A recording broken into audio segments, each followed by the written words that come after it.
and welcome back to another episode of CantoSense. We're so glad you're with us as we embrace Chinese culture for Christian living. Have you ever been asked to do a task and you don't feel like you're qualified for it, but people around you seem to believe that you can do it? I have certainly felt that way. As a trained apologist in the area of Chinese culture and contextualization, I experience this anxiety without fail. Every time I'm asked to speak publicly or write in the areas, I struggle. I struggle with whether I'm the right person to do it, or if the confidence in me has been misplaced. And then I realize I'm not alone in this. I've since encountered many who experience this struggle, including most of the guests who are experts in their field, by the way, that we invite to CantoSense. There's actually a label for this feeling or anxiety. It's called imposter syndrome. Imposter syndrome is the belief that you've only succeeded due to luck. You've succeeded because you were at the right place at the right time, and not because of your talent or qualifications. You're also worried that your friends or colleagues will eventually discover and find out that you are, after all, a fraud and you don't actually deserve your job or accomplishments, that you are kind of overrated. And this sense of anxiety eats you up and you feel like you really cannot do the task. Yeah, and it kind of makes you wonder if people who are actually overrated suffer from imposter syndrome as well. Imposter syndrome is definitely a thing, and not just for cultural Chinese, it's a thing for humanity. Time magazine quoted something like 70% of people experience imposter syndrome at some time or another. Mm-hmm. So it's not a uniquely Chinese thing. Having said that, though, I think there are certain parts of Chinese culture that may contribute, perpetuate some of this imposter syndrome stuff. The fact that Chinese culture is collective, so no one should be standing out to say, I'm the star, I'm the best at this. We sort of all try to just huddle together and be equal as a group. And then you have Chinese parenting and what happens in traditionally cultural Chinese families where we might get into a separate episode, but traditionally, Chinese parents don't instill a great deal of confidence within their kids. They don't really praise them for what they're good at.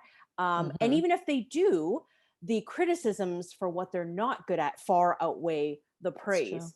And so kids growing up into cultural Chinese adults are brought up with this idea that maybe I should doubt my abilities because I'm not really sure if I'm good enough. And that doubt turns into fear. And maybe I'm really not good enough. So it starts off becoming like a slippery slope. And eventually it leads to fear of failure. Should I even try because I don't think I'm that good? And we actually start risk management is what it is. You start hedging the risk, right? Sure. Well, maybe if I don't promise people too much, then even if I fail, there won't be so much embarrassment. It's managing expectations. Exactly. So maybe you're a Michelin star chef, but you'll just tell people you'll make a sandwich so that even if the sandwich doesn't taste good, it won't be a total explosion of your confidence kind of thing. So you're hedging the risk. But what often happens then as you go down this slippery slope is you start believing lies about yourself. You start having an inaccurate view of who God has made you to be. So as Christians, how should we manage this anxiety or feeling in a godly way? Because it's very real. And also, is this humility? Some people would like to think that is humility, but starting off with the God part first, it's important to remember who God is, first of all. And we've talked about this in the frugality episode as well, about the accurate view of God. First off, I think we need to remember that God doesn't make garbage. Full stop. You are made in God's image. You have gifts. Now, no human can do everything awesome in every area all the time, So, we don't have gifts in every single area, but we are not without gifts at all.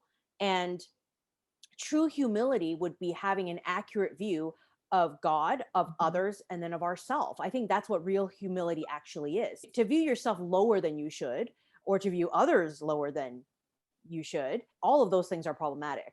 Yeah. So an accurate view of God, yourself, and others is true humility. So for the things that we can do, we should own it, because we've been given those gifts to bless the world and to honor God with, right? Sort of like the parable of the talents, right? Yeah. If we hide our portion in the ground because we're so fear of failure and losing That's a it good point. and Yeah. managing risk, as I was talking about earlier, then you're squandering opportunity and you're not being a good steward of the God-given gift that he has abundantly bestowed upon you. He's saying, here, you can do this. Mhm. And then conversely, the things that you can't do, it's okay to just own up to that and have a learning posture. We are lifelong learners, right? So if you're not an expert at something, it doesn't mean you can't learn about it. It doesn't mean that when you just know a little bit that you can't say that you know a little bit. Some people in imposter syndrome, they feel like I have to be PhD level at something before I even talk about it at a dinner party. I need to be an award-winning photographer before I post my first photo online. How do you know if what you do know could be a blessing to somebody else? And the world needs that. It's about striking a balance, and true humility would be having a proper perspective on that. And to recognize that we all have a place in the body of Christ, and each of us have a role and a place where we can contribute. Imposter syndrome can tempt us to believe that God hasn't made us good enough. It brings us back to the Garden of Eden when the enemy convinced Adam and Eve that the way God has created them wasn't enough, and that they should eat from the forbidden tree in order to be better, to be wiser. And I think we need to resist that intentionally. So every time you're tempted into having another imposter syndrome episode, remember that that's not how God thinks of you. We need to have an accurate view of ourselves, of God, and of other people. So thank you for joining us. Remember, imposter syndrome or not, we can be fully Christian and fully Chinese. Bye.